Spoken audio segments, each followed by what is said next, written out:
Olá, seja muito bem-vindo e mais uma vez é muito bom estar em sua companhia. E a partir de agora você confere comigo as notícias do Brasil e do mundo. E olha só, eu começo já essa edição com uma informação preocupante.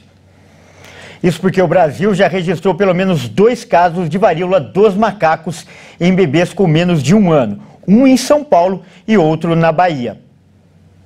O avanço da varíola dos macacos no Brasil já atinge diferentes grupos, incluindo os bebês. São Paulo e Bahia registraram neste mês casos de menores de 1 ano de idade infectados. No estado paulista, o menino infectado tem 10 meses e apresentou sintomas da doença no último dia 11, com exame posterior que confirmou a varíola dos macacos. Segundo a Secretaria da Saúde, a criança está em isolamento domiciliar e tem quadro clínico estável e sem sinais de agravamento, com febre e lesões cutâneas. Já na Bahia, o bebê de 2 meses teve teste positivo para monkeypox no dia 5 de agosto. A Secretaria da Saúde do Estado não informou mais detalhes a respeito do caso. O Ministério da Saúde informou que foram registrados no boletim epidemiológico de monkeypox 20 casos de crianças de 0 a 4 anos que haviam sido confirmados até o dia 13. As crianças são consideradas grupo de risco de varíola dos macacos, por não terem um sistema imunológico capaz de combater o vírus. Apesar disso, não significa que todos os casos vão evoluir para quadros graves. E a gente muda de assunto agora e fala de economia. A inflação brasileira está em baixa e pode, inclusive, fechar o ano com um índice menor do que dos Estados Unidos, Europa e Reino Unido. E a queda foi impulsionada principalmente pela redução nos preços dos combustíveis e também da energia elétrica. A inflação brasileira caminha para fechar o ano abaixo dos índices dos Estados Unidos, Europa e Reino Unido. Se as previsões do mercado financeiro se concretizarem, vai ser o primeiro resultado vantajoso para o Brasil. A variação do índice oficial de preços ao consumidor deve fechar abaixo de 7%, contra estimativas de 8% nos Estados Unidos, 7,5% na zona do euro e 13% no Reino Unido. Depois de registrar em julho queda de 0,68%, o menor resultado da série histórica do índice, iniciada em janeiro de 1980, de acordo com dados do IBGE, a previsão do mercado é que o índice de preços tenha novo recuo em agosto, com redução de cerca de 0,25%. E se isso acontecer, o Índice Nacional de Preços ao Consumidor Amplo, que acumula 10,07% nos últimos 12 meses, deve voltar a ter um dígito. Já no ano, o índice acumula alta de 4,77%.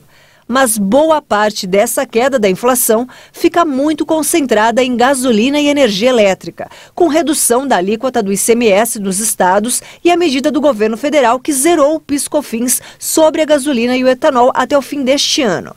Além disso, a Petrobras reduziu os preços nas refinarias por 3 vezes em menos de um mês.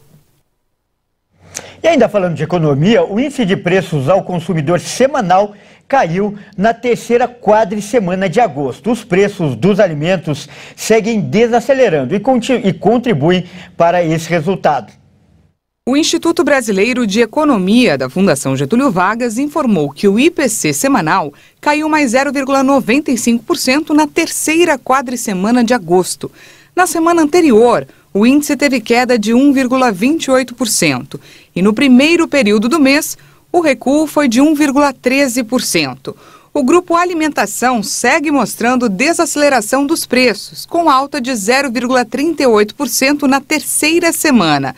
O período anterior marcou o avanço de 0,85%. Outros grupos que apresentaram recuo em suas taxas de variação foram comunicação e vestuário.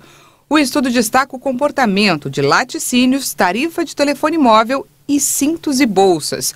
Por outro lado, 5 das 8 classes de despesas que compõem o índice registraram acréscimos em suas taxas de variação, levando à desaceleração da queda semanal.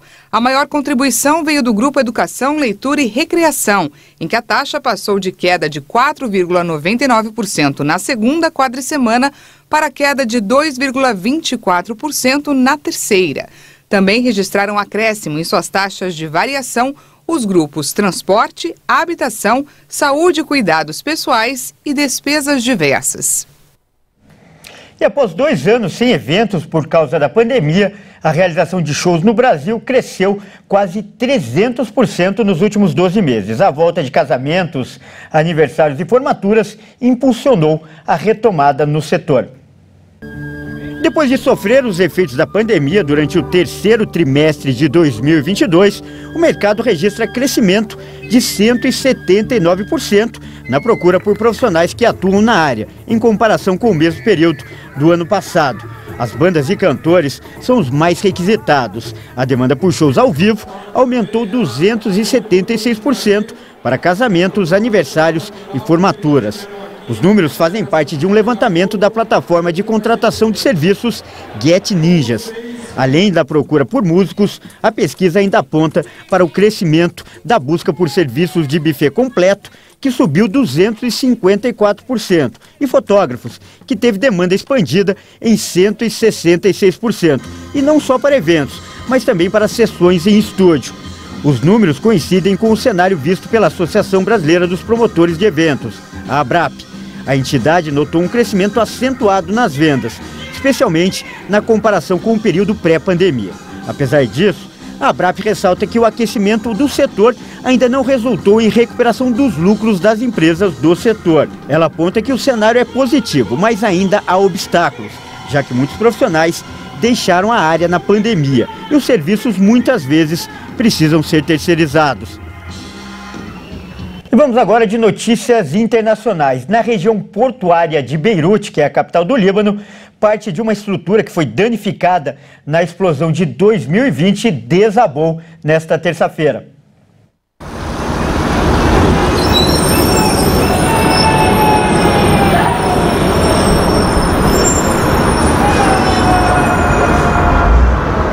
Uma nuvem de fumaça dominou a área depois da queda de 8 torres da estrutura, que tinha sido danificada pela explosão do dia 4 de agosto de 2020, na qual mais de 200 pessoas morreram e bairros inteiros foram devastados.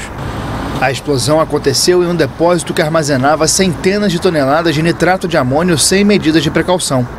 Parte da população atribuiu a tragédia à corrupção e negligência da classe política. As torres que desabaram nesta terça eram as últimas do bloco norte dos silos. Outros desabamentos foram registrados nos silos dos grãos em 31 de julho e 4 de agosto, depois de um incêndio na parte mais afetada das estruturas. E agora vamos falar de esporte. Faltam 89 dias para a Copa do Mundo. No boletim Esquenta Qatar 2022 de hoje, o Leonardo Félix, nosso comentarista esportivo, fala sobre o Senegal. O time africano, aliás, pode ser uma das surpresas do torneio. Olá pessoal, este é o Esquenta Qatar 2022 e vamos para mais informações e curiosidades da Copa do Mundo aqui na nossa programação. Muitos apostam que finalmente uma seleção africana terá chances reais de fazer bonito no Mundial. Estamos falando do Senegal.